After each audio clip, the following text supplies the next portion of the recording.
அனைவருக்கும் வணக்கம். Welcome to secret cooking channel. இன்றைக்கி நம்ம பார்க்க போகிற ரெசிபி வந்து என்னென்னு பார்த்தீங்கன்னா ரெஸ்டாரண்ட் ஸ்டைல் சிக்கன் கிரேவி.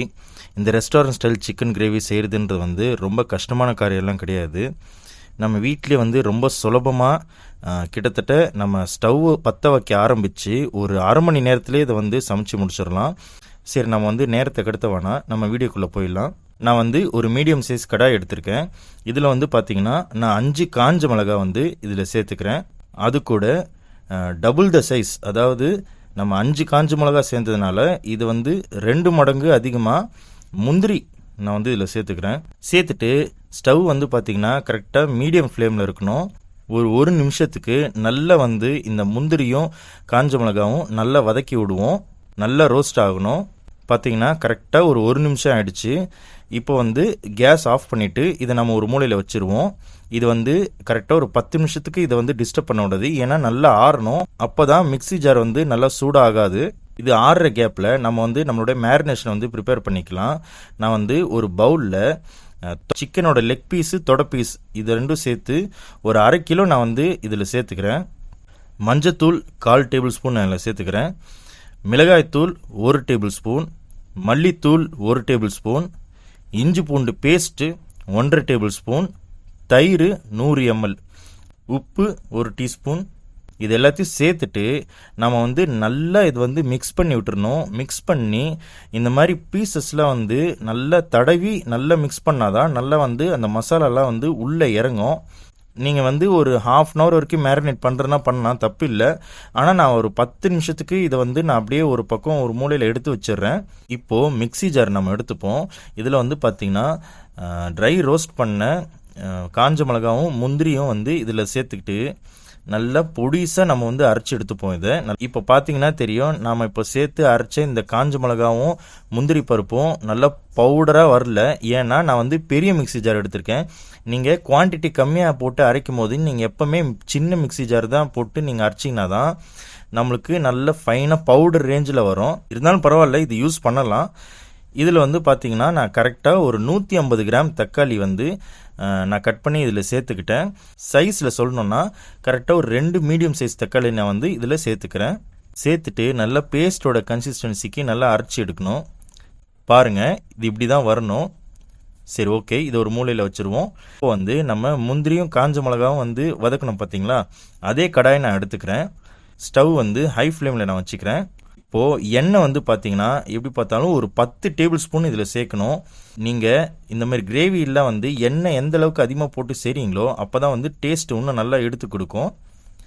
இப்போ பார்த்தீங்கன்னா பட்டை 2 பீஸு, கிராம்பு 6 பீஸு, ஏலக்காய் 2 பீஸ் நான் வந்து இதில் சேர்த்துக்கிறேன்.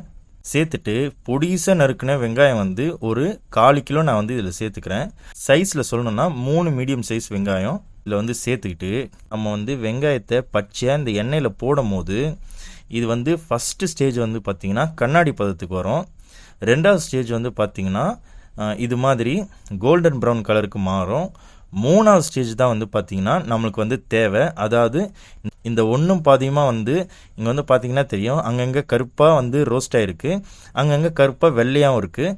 இதை வந்து ஹை ஃப்ளேமில் வச்சு பண்ணுறதுனால தான் இந்த மாதிரி வரும். நீங்கள் வந்து மீடியம் ஃப்ளேமில் பண்ணிங்கன்னா இது வந்து வேறு மாதிரி வரும். ஆனால் நம்மளுக்கு இந்த மாதிரி தான் தேவை.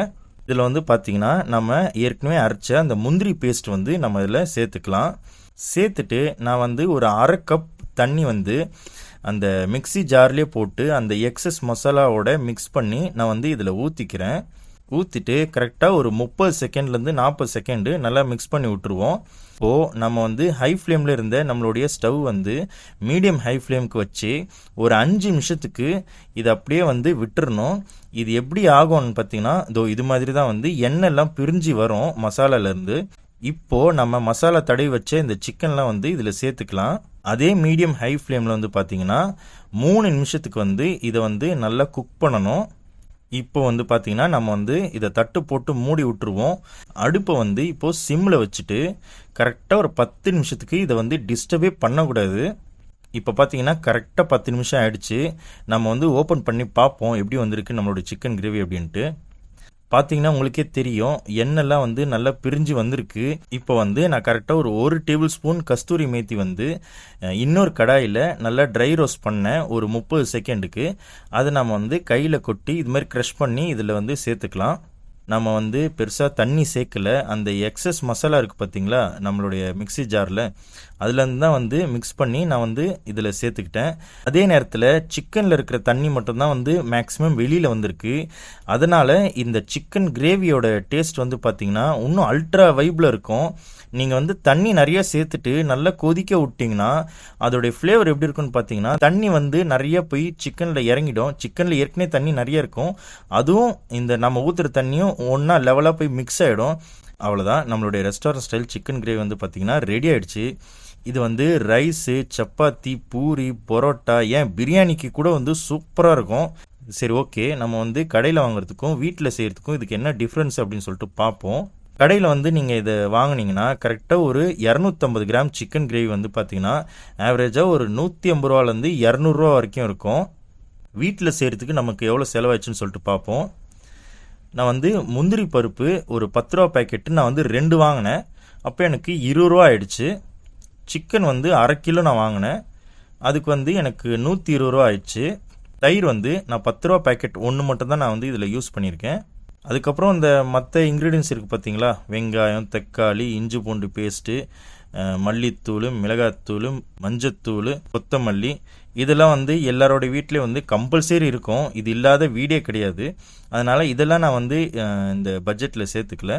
நம்ம வந்து முந்திரி, சிக்கன், தயிர் மட்டும்தான் நான் இதில் சேர்த்துருக்கேன். ஸோ எப்படி பார்த்தாலும் எனக்கு இந்த சிக்கன் கிரேவி செய்கிறதுக்கு வந்து பார்த்திங்கன்னா எனக்கு ஆவரேஜாக ஒரு 150 ரூபா ஆயிடுச்சு. ஆனால் இதோடைய குவான்டிட்டி வந்து பார்த்திங்கன்னா இதோட எடை வந்து 800 கிராம் கிட்ட வருது. நம்ம வந்து ரவுண்டாக 750 வச்சுப்போம். நீங்கள் இதை 3 பிரிக்கும் போது ஒரு 250 கிராம் வந்து 50 ரூபான்னு வருது. அப்போது நம்ம வந்து கடையில் சாப்பிட்றத விட 3 மடங்கு கம்மியான விலையில் தான் வந்து நம்ம வீட்டில் செஞ்சு சாப்பிட்றோம். அவ்வளோதான், நம்ம வந்து வீடியோ முடிச்சுப்போம்.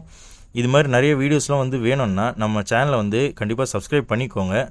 ஏன்னா நிறைய வீடியோஸ்லாம் வந்து லைனில் காத்துக்கிட்டு இருக்கு. Okay, take care, bye bye.